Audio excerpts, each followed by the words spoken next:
Epísítélì Pọ́ọ̀lù àpọ́sítélì sí àwọn ará Fílípì, orí kìíní. Ìkíni. Pọ́ọ̀lù àti Tímótíù, àwọn ìránṣẹ́ Jésù Kristi, sí gbogbo àwọn èèyàn mímọ́ nínú Kristi Jésù tí ó wà ní Fílípì, pẹ̀lú àwọn bíṣọ́ọ̀bù àti àwọn díákónì. Oore ọ̀fẹ́ sí yín àti àlàáfíà láti ọ̀dọ̀ Ọlọ́run Baba wa àti Olúwa Jésù Kristi. Àdúrà fún àwọn ará Fílípì. Mo dúpẹ́ lọ́wọ́ Ọlọ́run mi fún gbogbo ìrántí yín tí mò ń ṣe. Nígbà gbogbo ní gbogbo àdúrà mi fún yín lèmi fi ayọ̀ bẹ̀bẹ̀, nítorí ìdàpọ̀ yín nínú ìhìnrere láti ọjọ́ kìíní wá títí fi di ìsinsìnyí. Ohun kan yìí ṣáà dá mi lójú pé ẹni tí ó ti bẹ̀rẹ̀ iṣẹ́ rere nínú yín yóò ṣe àṣepé rẹ̀ títí fi di ọjọ́ Jésù Kristi, gẹ́gẹ́ bó ti tọ́ fún mi láti ro èyí fún gbogbo yín, nítorí tí ọkàn yín wà lọ́dọ̀ mi. Ní òwò ti ṣe pé gbogbo yín lè ṣe alábàápín oore ọ̀fẹ́ pẹ̀lú mi nínú ìdè mi àti nínú ìdáhùn ẹjọ́ mi àti ìfẹsẹ̀múlẹ̀ ìhìnrere. Nítorí Ọlọ́run lé ẹlẹ́rìí mi bí mo ti ń ṣàfẹ́rí yín tó gidigidi nínú ìyọ́nú Jésù Kristi. Èyí sì ni mò ń gbàdúrà fún, pé kí ìfẹ́ yín kí ó lè máa pọ̀ sí síwájú àti síwájú nínú ìmọ̀ àti ìmòye gbogbo, kí ẹ̀yin kí ó lè dán ohun tí ó yàtọ̀ wò, kí ẹ sì já sí olódodo àti aláìjẹ́ ohun ìkọ̀sẹ̀, títí fi di ọjọ́ Jésù Kristi. Lẹ́yìn ìgbà tí ẹ ti kú fún èso òdodo láti ọ̀dọ̀ Jésù Kristi, fún ògo àti ìyìn Ọlọ́run. Bí ayé nínú Kristi. Ǹjẹ́ èmi fẹ́ kí ẹ̀yin kó mọ̀, ará, pé nǹkan wọ̀nnì tí ó dé bá mi, ó kúkú yọrí sí ìlọsíwájú ìhìnrere, tó bẹ́ẹ̀ tí ìlémi gbogbo farahàn nínú Kristi láàrin àwọn ọmọ ogun ààfin àti gbogbo àwọn ẹlòmíràn, àti pé ọ̀pọ̀lọpọ̀ àwọn arákùnrin nínú Olúwa tí ó ní ìgbẹ́kẹ̀lé sí ìdè mi ń fi ìgboyà gidigidi sọ̀rọ̀ Ọlọ́run láì bẹ̀rù. Nítòótọ́, àwọn ẹlòmíràn tilẹ̀ ń fi ìjà àti ìlara wàásù Kristi, àwọn ẹlòmíràn sì ń fi inú rere ṣe é. Àwọn kan ń fi ìjà wàásù Kristi kì í ṣe pẹ̀lú òótọ́ inú, wọ́n ń gbèrò láti fi ìpọ́njú kún ìdè mi.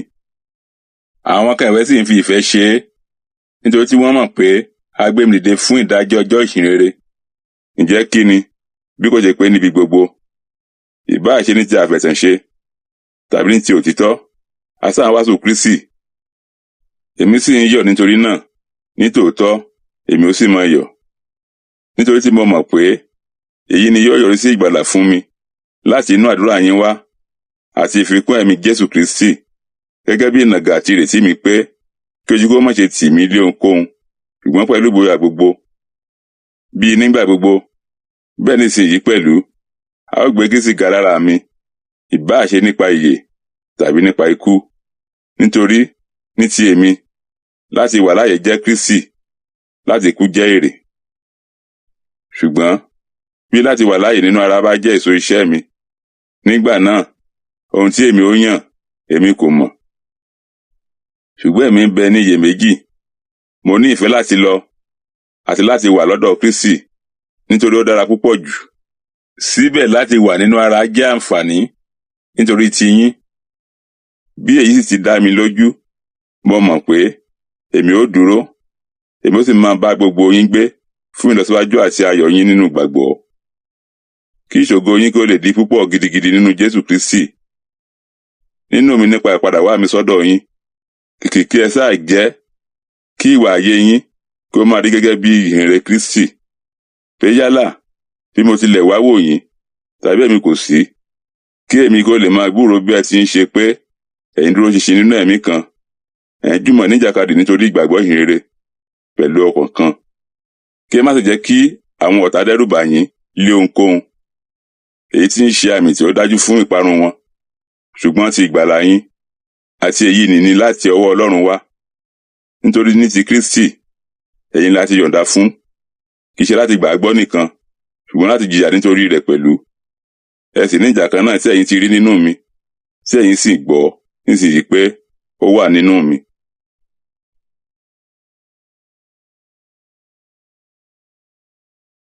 Fílípì, orí kejì.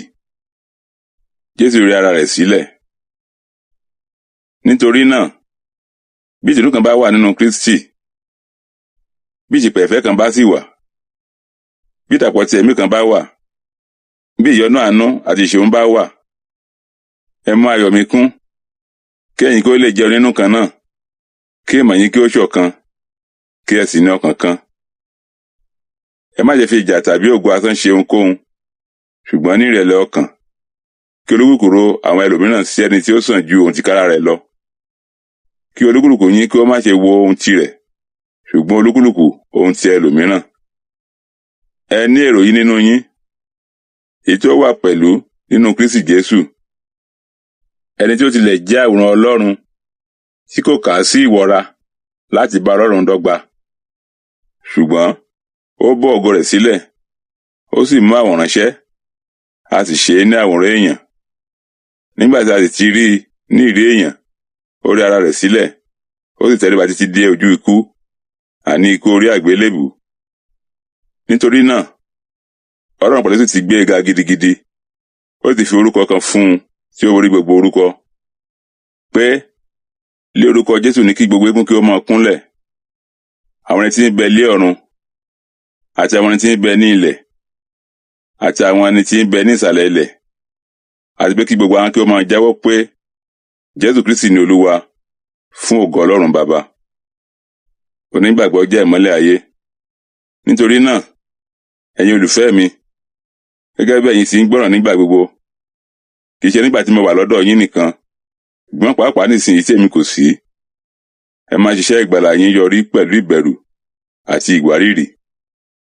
Nítorí pé Ọlọ́run ń ṣiṣẹ́ nínú yín, láti fẹ́ àti láti ṣiṣẹ́ fún ìfẹ́ inú rere rẹ̀.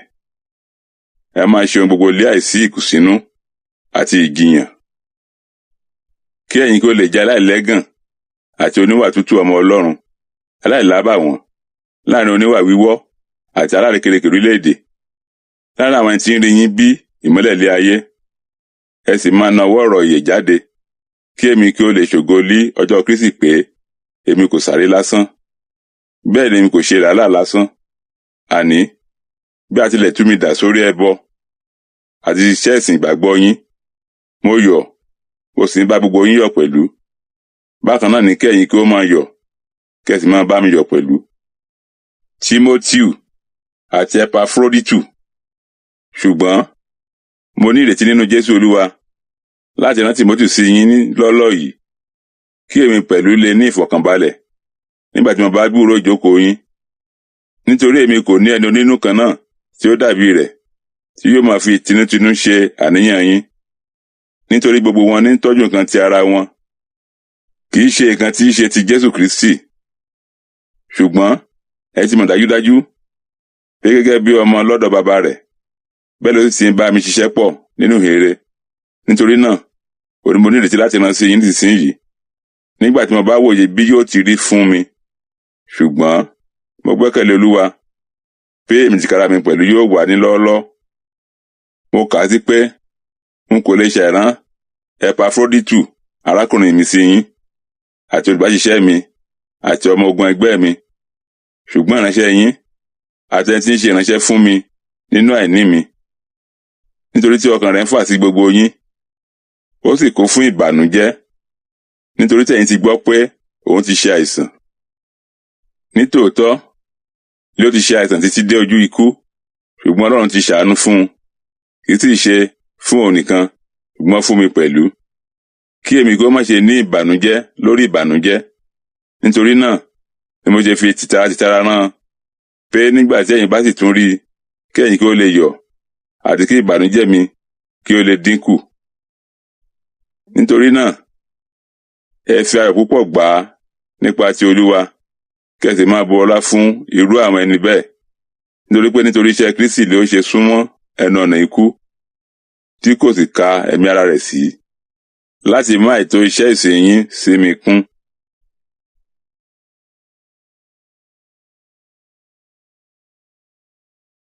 Fílípì orí 3. Òdodo tòótọ́. Lé àkótán, ará, ẹ máa yọ̀ nínú Olúwa. Kì í ṣe ìnira fún mi láti kọ̀wé ohun kan náà sí yín, ṣùgbọ́n fún yín ó jẹ́ àìléwu. Ẹ kíyèsára lọ́dọ̀ àwọn ajá, ẹ kíyèsára lọ́dọ̀ àwọn oníṣẹ́ búburú, ẹ kíyèsára lọ́dọ̀ àwọn onílà, nítorí àwa ni onílà tí ń sin Ọlọ́run nípa ti ẹ̀mí. Àwa sì ń ṣògo nínú Kristi Jésù, àwa kò sì ní ìgbẹ́kẹ̀lé nínú ẹran ara. Bí èmi tìkára mi tilẹ̀ ní ìgbẹ́kẹ̀lé nínú ara, bí ẹnikẹ́ni bá rò pé òun ní ìgbẹ́kẹ̀lé nínú ara, tèmi tilẹ̀ jù. Ẹni tí a kọ nílà ní ìjọ kẹjọ, láti inú kùkùté Ísírẹ́lì wá, láti inú ẹ̀yà Bẹ́ńjámínì, Hébérù láti inú Hébérù wá. Ní ti òfin, Farisí lé èmi, ní ti ìtara, èmi ṣe nínúbíni sí ìjọ. Ní ti òdodo tí ó wà nínú òfin, mo jẹ́ aláìlẹ́gàn, ṣùgbọ́n ohunkóhun tí ó já sí èrè fún mi, àwọn ni mo ti kà sí òfo nítorí Kristi. Nítòótọ́, láìṣe àní-àní, mo ti kà wọ́n gbogbo sí òfo nítorí ìtayọ ìmọ̀ Kristi Jésù Olúwa mi. Nítorí ẹni tí mo ti ṣòfò ohun gbogbo, mo sì kà wọ́n sí ìgbẹ́, kí èmi kí ó lè jèrè Kristi, kí a sì lè bá mi nínú rẹ̀, lé àìní òdodo ti èmi tìkára mi, tí ó ti inú òfin wá, ṣùgbọ́n èyí tí ó ti inú ìgbàgbọ́ wá nínú Kristi, òdodo ti Ọlọ́run nípasẹ̀ ìgbàgbọ́, kí èmi kí ó lè mọ̀ ọ́n àti agbára àjíǹde rẹ̀, àti alábàápín nínú ìyà rẹ̀, nígbà tí mo bá faramọ́ ikú rẹ̀, bí ó lè yẹ kí èmi kí ó lè dé ibi àjíǹde àwọn òkú. Ète tí ó ga jù lọ, kì í ṣe pé ọwọ́ mi ti tẹ̀ ẹ́ ná, tàbí mo ti di pípé, ṣùgbọ́n èmi ń lépa nṣó, bí ọwọ́ mi yóò lè tẹ èrè náà, nítorí èyí tí a ti dì mí mú pẹ̀lú láti ọ̀dọ̀ Kristi Jésù wá. Ará, èmi kò kọ ara mi sí ẹni tí ọwọ́ rẹ̀ ti tẹ̀ ẹ́ ná, ṣùgbọ́n kan náà lé èmi ń ṣe. Èmi ń gbàgbé àwọn tí ó wà lẹ́yìn, mo sì ń nàgà wo àwọn kan tí ó wà níwájú. Èmi ń lépa láti dé òpin eré ìje nì, fún èrè ìpè gíga Ọlọ́run nínú Kristi Jésù. Nítorí náà, ẹ jẹ́ kí iye àwa tí ń ṣe ẹni pípé ní èrò yìí, bí ẹ̀yin bá sì ní èrò mìíràn nínú ohunkóhun, èyí náà pẹ̀lú ni Ọlọ́run yóò sì fi hàn yín. Kìkì pé ibi tí a ti dé ná, ẹ jẹ́ ká máa rìn lójú ọ̀nà kan náà, kí á ní èrò kan náà. Ará, ẹ jùmọ̀ ṣe àfarawé mi, ẹ ti ṣe àkíyèsí àwọn tí ń rìn bẹ́ẹ̀, àní bí ẹ ti ní wa fún àpẹẹrẹ.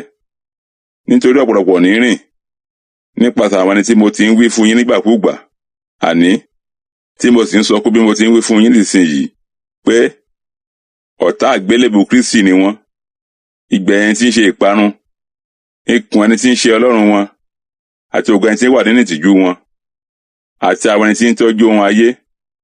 Nítorí ìlú ìbílẹ̀ wa ń bẹ lé ọ̀run, láti ibi tí àwa pẹ̀lú gbé ń fojú sọ́nà fún olùgbàlà, Jésù Kristi Olúwa, ẹni tí yóò sọ ara rẹ̀ lẹ́wà di ọ̀tun, kí ó lè bára ògo rẹ̀ mu, gẹ́gẹ́ bí iṣẹ́ agbára, nípasẹ̀ èyí tí òun lè fi tẹ orí ohun gbogbo ba fún ara rẹ̀.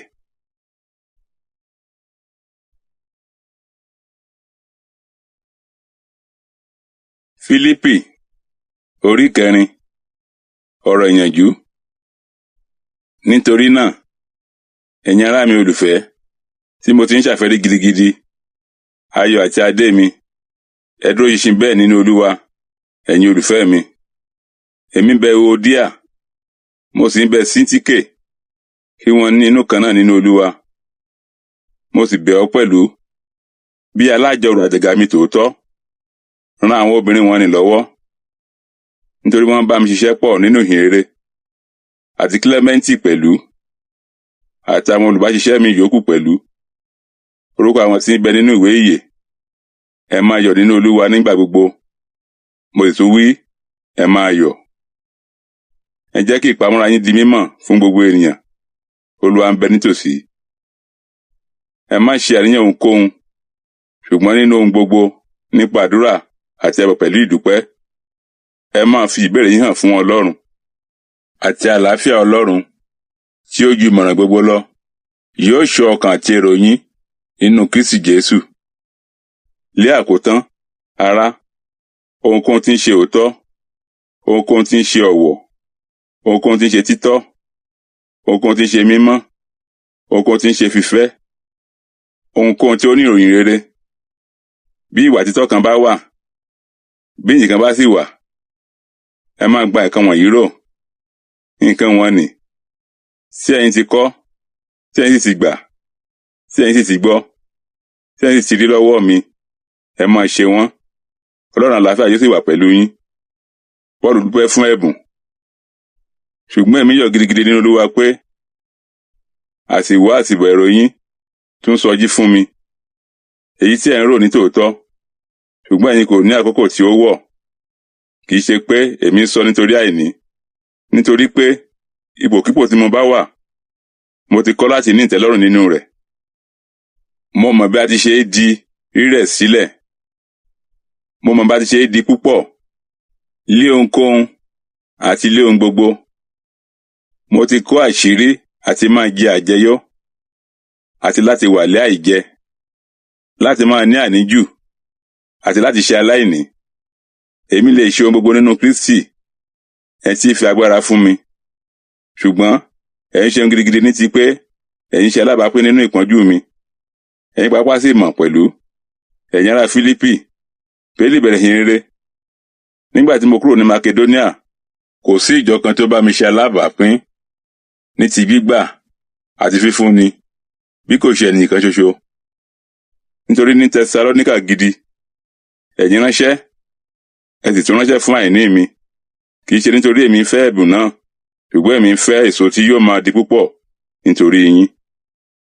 Ṣùgbọ́n mo ní ohun gbogbo, mo sì ti di púpọ̀, mo sì kún nígbà tí mo ti gba nǹkan wọ̀n-ọn-nì tí a ti rán láti ọ̀dọ̀ yín wá, lọ́wọ́ Epafroditu, ọ̀rẹ́ olóòórùn dídùn, ẹbọ ìtẹ́wọ́gbà, tí ń ṣe inú dídùn gidigidi sí Ọlọ́run. Ṣùgbọ́n Ọlọ́run mi yóò pèsè ní kíkún fún gbogbo àìní yín, gẹ́gẹ́ bí ọ̀rọ̀ rẹ̀ nínú ògo nínú Kristi Jésù. Ṣùgbọ́n ògo ni fún Ọlọ́run àti Baba wa láé àti láéláé. Àmín. Ìdágbére. Ẹ kí olúkúlùkù èèyàn mímọ́ nínú Kristi Jésù. Àwọn ará tí ó wà pẹ̀lú mi kí yín. Gbogbo àwọn èèyàn mímọ́ kí yín, pàápàá àwọn tí í ṣe ti agboolé Késárì. Oore ọ̀fẹ́ Jésù Kristi Olúwa wa kí ó wà pẹ̀lú ẹ̀mí yín. Àmín.